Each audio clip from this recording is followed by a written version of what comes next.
It was 2:13 a.m. when the storm began to claw against the windows of Mercy Hill Hospital. Rain came down in sheets, drumming the roof like fingers, tapping out a warning no one could quite hear. On the third floor, the halls were quiet, eerily so. Fluorescent lights flickered overhead, casting long, pulsing shadows on the white, tiled floor. The only sound was the low hum of machines and the occasional crack of thunder outside. Henry Blake, nearing 60 and nursing a stiff knee from years in law enforcement, walked slowly beside his old companion, Roscoe, the retired K-9 who had been by his side for over a decade. The German shepherd moved with a slight limp, but with the alertness of a soldier still on duty. They did this every night, rounds, just like always. It made Henry feel useful. It made Roscoe feel like he still had a purpose. "Come on, buddy," Henry murmured, patting his thigh. "One more loop, then we grab a snack from the vending machine." But tonight, Roscoe froze halfway down the corridor, ears perked, his hackles lifted. Henry followed his gaze. Room 207. "What is it?"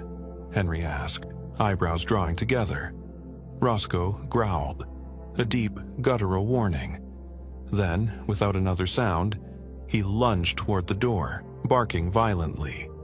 He scratched at the base, snarling, body stiff, tail rigid.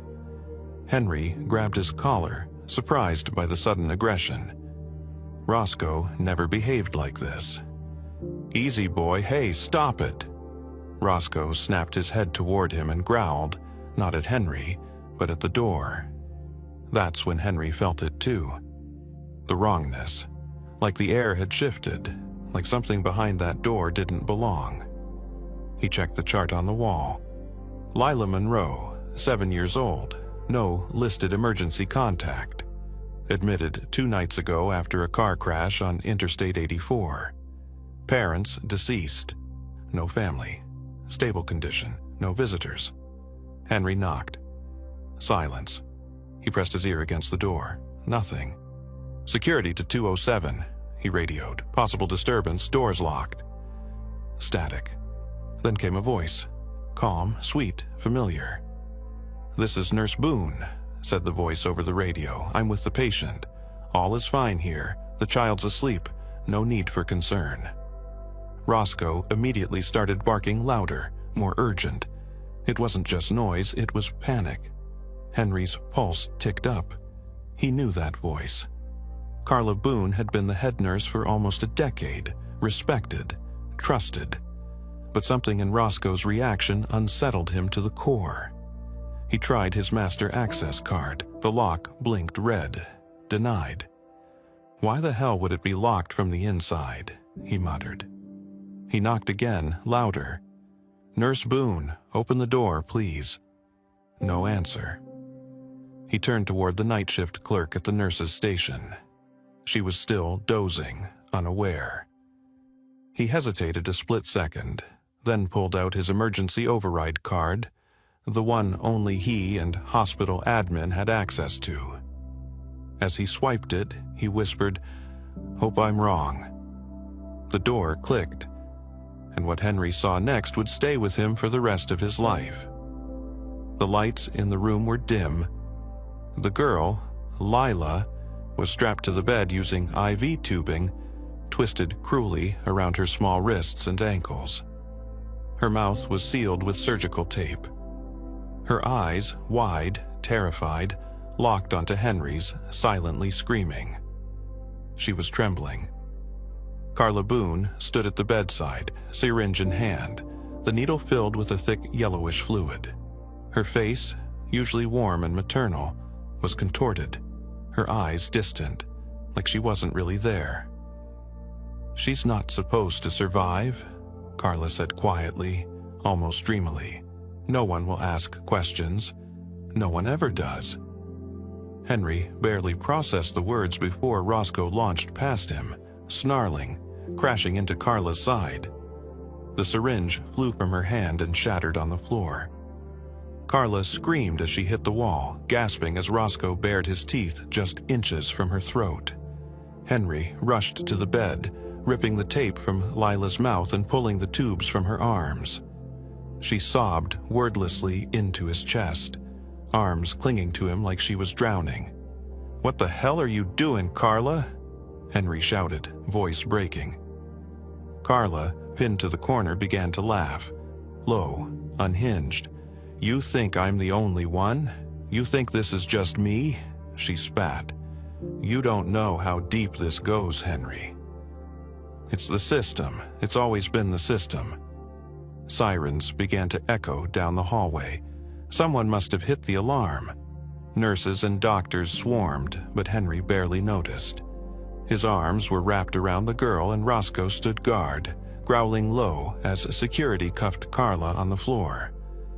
As paramedics took Lila to an isolation unit, Henry sat beside Roscoe in the empty hallway, hands trembling. "You knew," he whispered, scratching behind Roscoe's ear. "You damn dog, now you knew." Later, Henry replayed the hallway security footage. He fast-forwarded to the moment Roscoe began barking. He went back further. And then, his blood went cold. The feed cut out exactly 32 minutes before he opened the door, just static. And when it resumed, Carla was already restrained, wiped. Someone had erased the truth. He looked at the empty chair where Lila had sat, the stuffed bear she'd dropped still lying on the floor. And he whispered to himself, "Why her? What else have we missed? And if Carla wasn't alone, how many others are still out there?" He didn't know it yet, but this night was only the beginning. The real storm hadn't even started. Carla Boone didn't fight the cuffs. She didn't weep.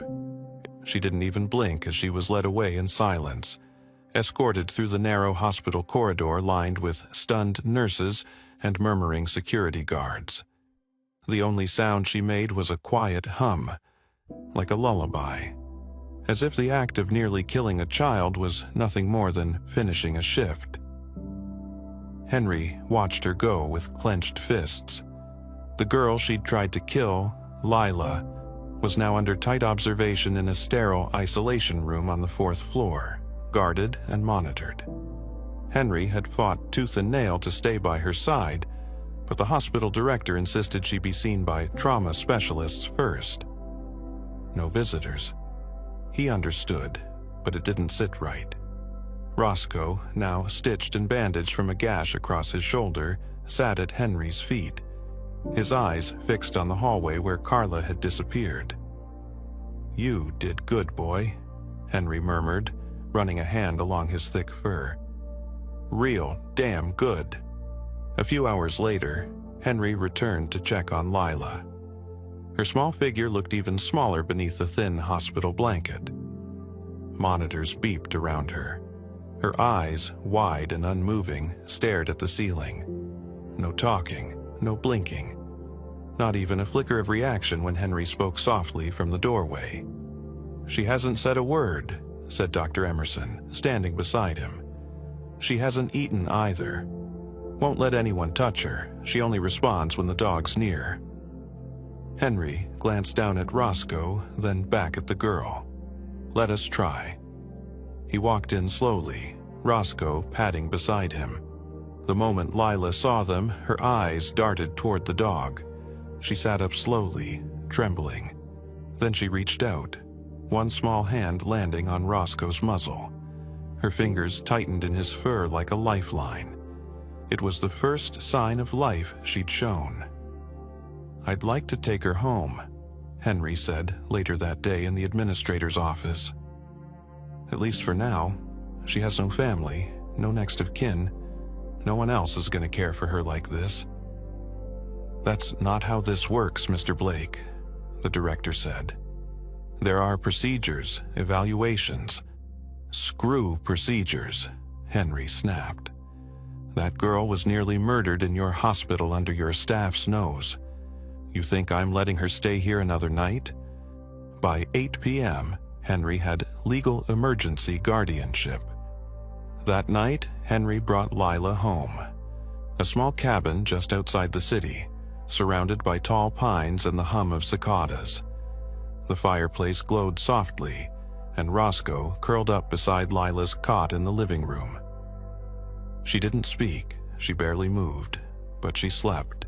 For the first time, it wasn't peaceful. She twitched in her sleep, whimpered, woke up crying. But every time she stirred, Roscoe would press his nose to her side and she'd calm again. Days passed. Lila still didn't talk.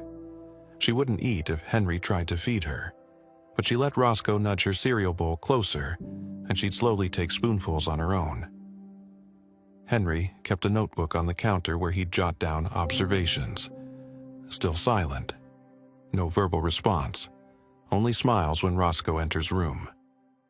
Scared of water, refused bath, flinched at TV when ambulance siren played, but it was the drawings that changed everything.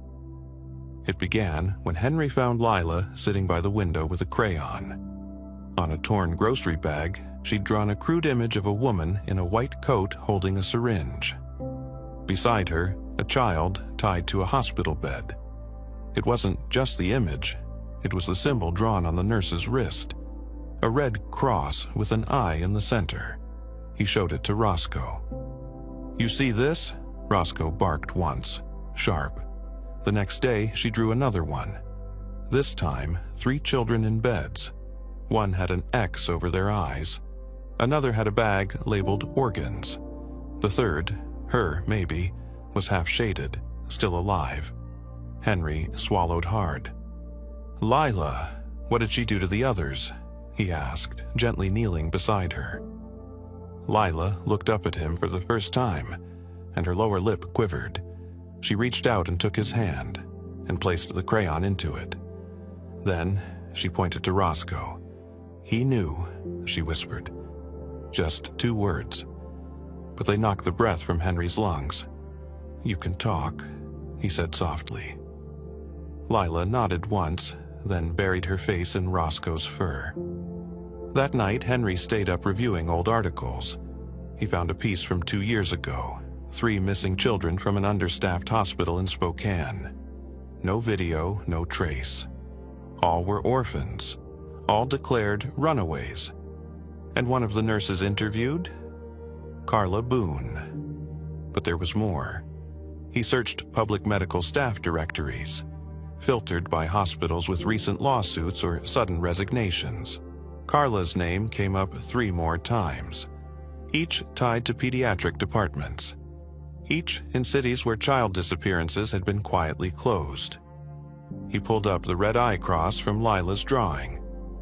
He reverse-searched the symbol. And there it was, a now-defunct nonprofit. Child Life Partners? Their mission? Medical care for at-risk children. But 3 years ago, they were investigated for mismanagement of donor organs and connections to overseas clinics. The case was dropped, the files sealed. He turned off the screen. The room had grown darker somehow. Then Roscoe growled. Henry snapped up, heart thudding. He moved to the front door. A shape flickered past the window. He grabbed his flashlight and opened it slowly, the wooden floor creaking under his boots. There was no one there, but on the front step was a box.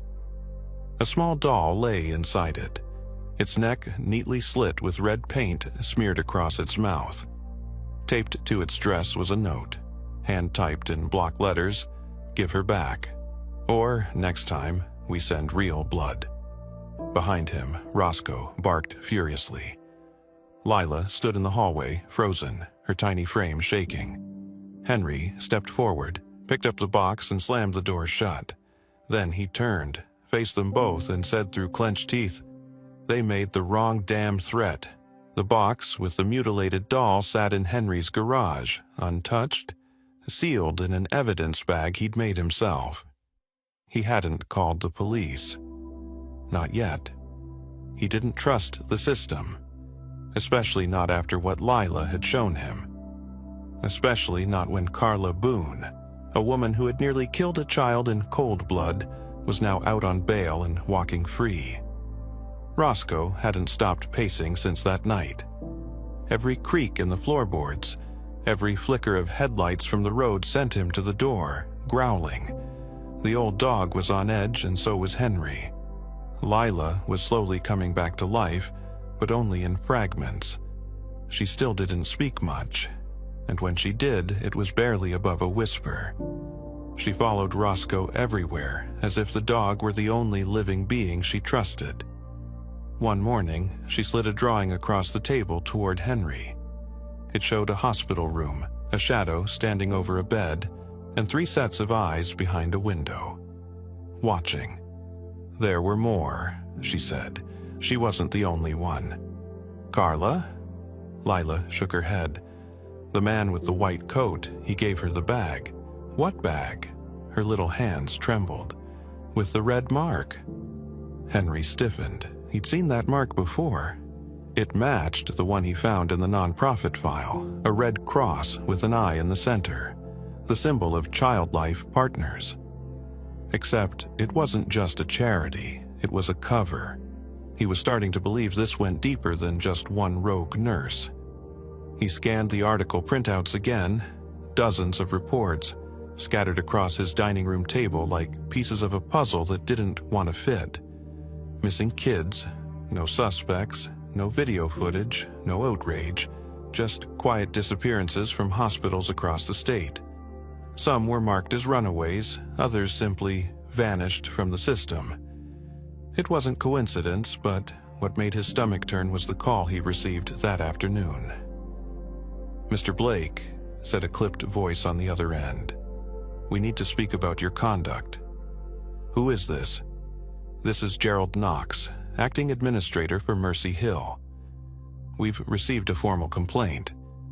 Apparently, hospital footage from the night of the incident was shared with a local reporter without approval." Henry's blood went cold. "I didn't share a damn thing." "Be that as it may, until the matter is cleared, your access badge is being suspended, effective immediately." He heard the beep in his ear. The call had been disconnected. Henry slammed the phone down. "That was fast," he muttered. He turned to Lila, who sat on the couch, eyes wide and frightened. "It's okay," he said gently, kneeling beside her. "They can't hurt you here. Not while I'm breathing." But even as he said the words, he didn't believe them. That night, while Lila slept curled against Roscoe on the couch, Henry made a drive into the city. There was only one person he trusted to dig deeper, Joanna Mercer, an investigative journalist who had once exposed a corruption ring in the foster system. She didn't scare easily.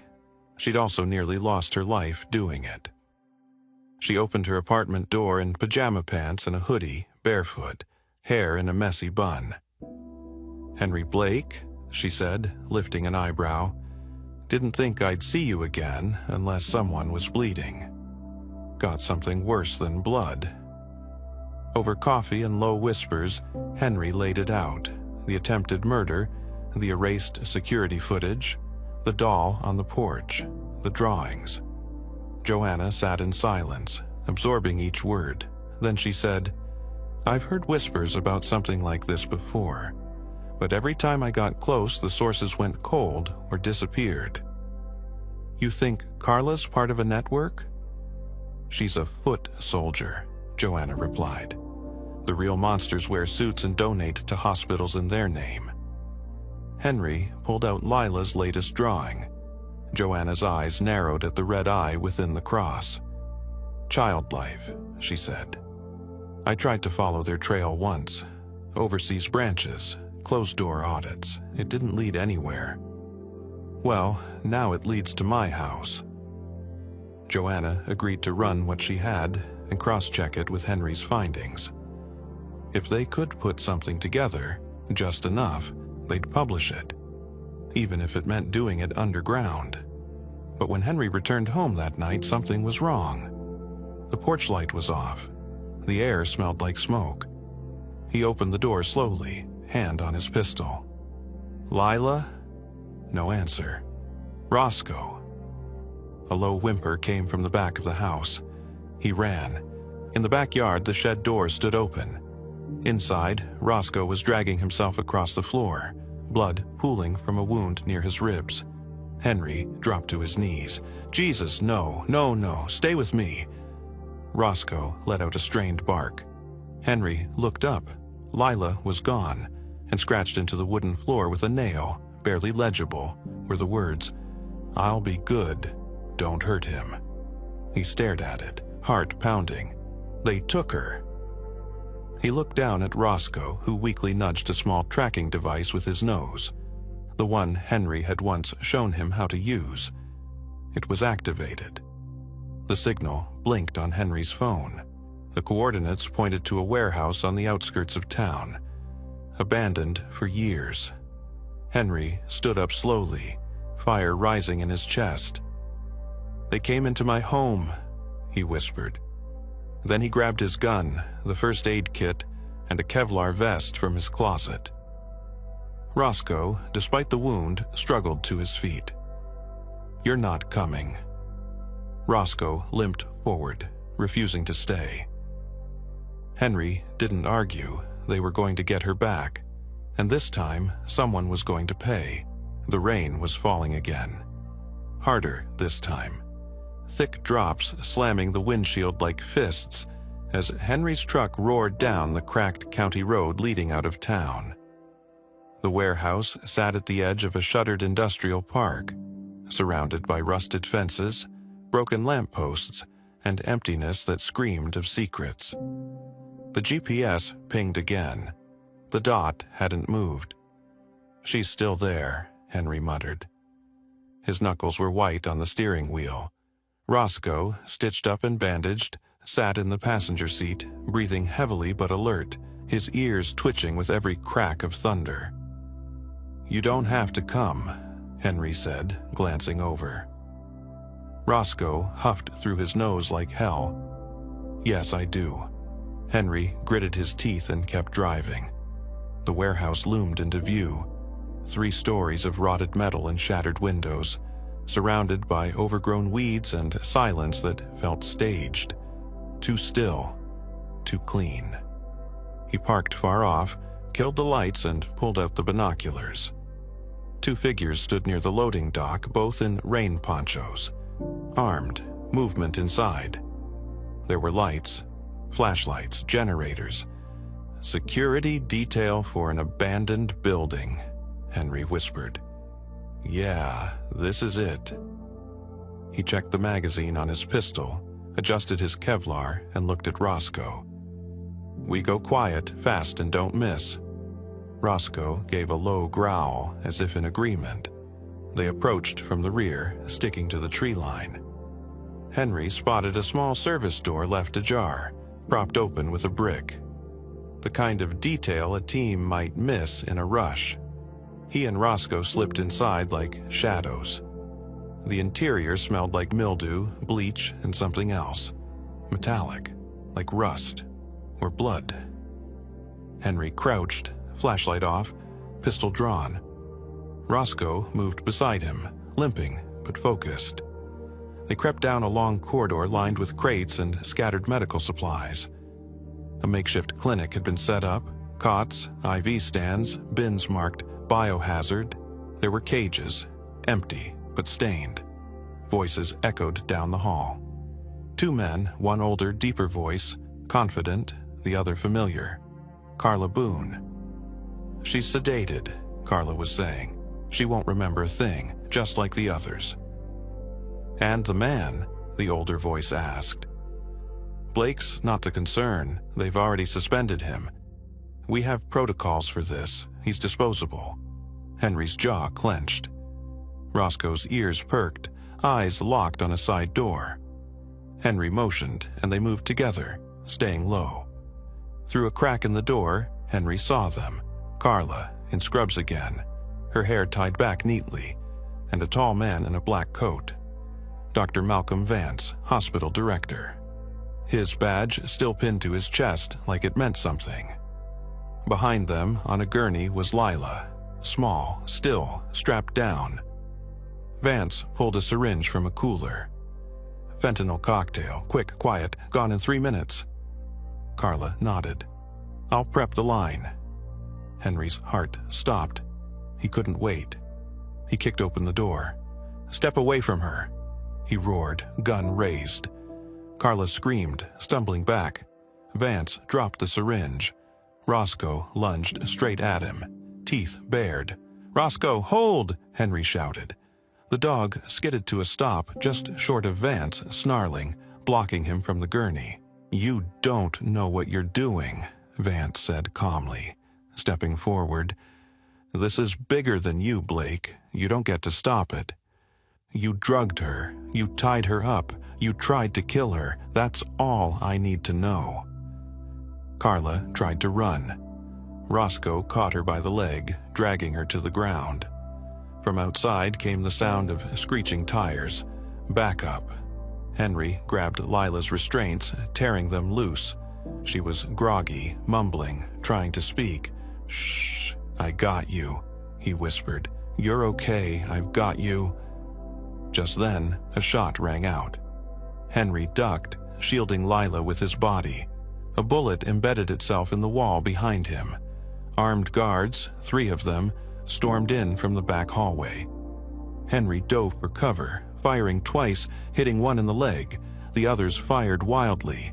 Sparks flew as bullets hit metal. Roscoe leapt again, straight into the chest of the second man, sending him crashing down with a scream.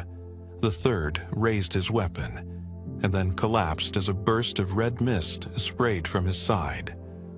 Joanna Mercer stood in the doorway, holding a compact Glock, eyes wild.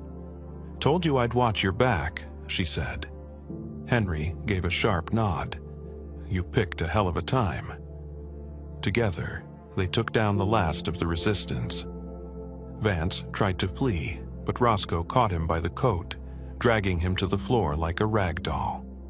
When the police finally arrived, thanks to Joanna's emergency transmission sent 15 minutes earlier, they found the warehouse in chaos. Medical bags, forged documents, donor forms in code, and Carla Boone handcuffed, screaming that none of this was real. Vance was silent, head bowed, but Lila was safe. Henry sat in the back of the ambulance, holding her hand. Her eyes fluttered open slowly. She looked up at him. "You came," she whispered. He squeezed her hand gently. "Always." Behind him, Roscoe limped into the ambulance, his muzzle bloody but proud. The paramedic tried to push him out, but Henry stopped him. "He rides with us." That night, as rain finally stopped and sirens faded into the distance, Henry looked down at Lila, asleep against his chest, and at Roscoe curled at their feet. "We're not done," he said softly, "but we're close." And in the darkness, a storm finally began to lift. The courtroom was packed. Reporters filled the gallery.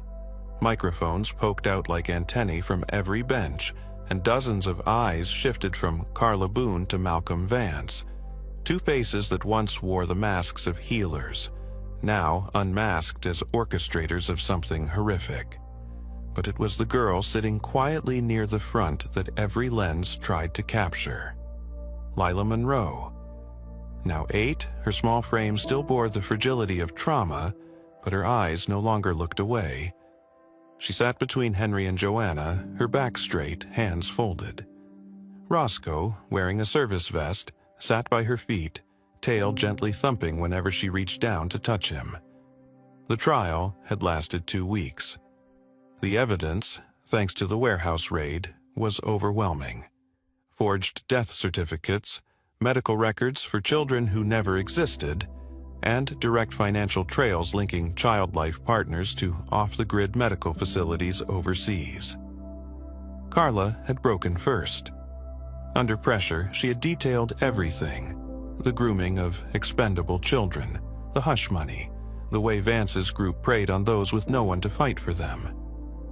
"They never screamed," she'd said coldly on the stand, "because they never believed they were worth saving." But someone had. When the judge pronounced the sentence, life in federal prison without parole, Carla let out a single dry laugh. Vance said nothing. His eyes were blank, lost in a world that no longer protected men like him. Outside the courthouse, the sun shone for the first time in days. The media swarmed, but Henry shielded Lila with his coat as they made their way to the truck. Joanna waved off a cameraman and slipped her sunglasses on, muttering, "Let them write their headlines. We've got work to do." Back at the cabin, the quiet returned, but it wasn't empty anymore. Lila had a room now, her name carved on a wooden plaque that Henry had made himself.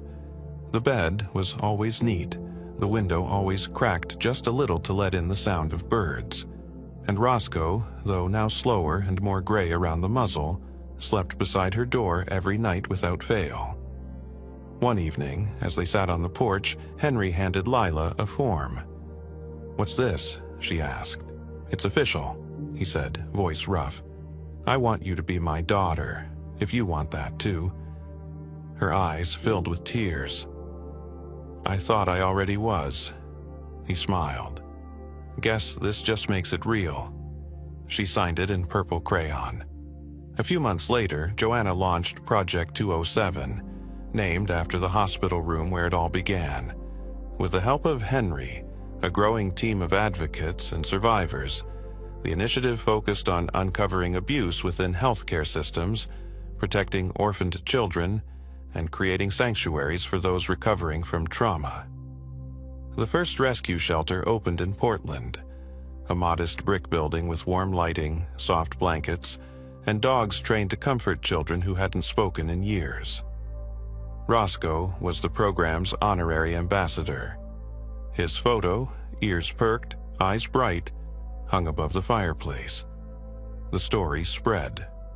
Not just the crime, not just the horror, but the hope that a forgotten girl could be found, that a tired old dog could still save a life, that someone could lose everything and rebuild something even stronger. And so, 1 year to the day after Lila was taken from room 207, they held a community event at the new center. Survivors gathered, donors came, families reunited. Lila stood on stage in a light blue dress holding Henry's hand. She looked out at the crowd, hundreds deep, all watching her with quiet reverence. Roscoe stood beside her, tail wagging slowly, a medal on his vest. She took the mic. "I used to think no one would come for me," she began. "I thought people like Carla were what the world really looked like. But I was wrong." She looked down at Roscoe, then at Henry. "This dog," he barked when no one else did. He knew something was wrong. He didn't give up, and neither did the man who followed him. "That's how I got here. That's how we stop the bad guys, by listening to the ones who feel the danger before we do, by showing up." She paused. "I don't remember everything that happened, and I don't want to. But I remember this. I was loved, I was fought for, and I was saved." The crowd rose in applause. Henry wiped his eyes. Later that evening, they returned home, the three of them, man, girl, and dog, sitting on the porch as the last light faded. "You ever think about what would have happened if you didn't bark that night?" Henry asked Roscoe softly. Roscoe licked his hand and sighed, laying his head in Lila's lap. "Me neither," Henry murmured. "I just thank God you did." From the trees came the sound of an owl. In the sky above, stars bloomed like tiny lanterns. Lila leaned her head on Henry's shoulder. "Can we keep helping other kids like me?" she whispered. Henry looked down at her. "We're just getting started." The porch light flickered on, and in that warm circle of light, surrounded by the quiet strength of second chances, a new chapter began. Not in fear, but in peace.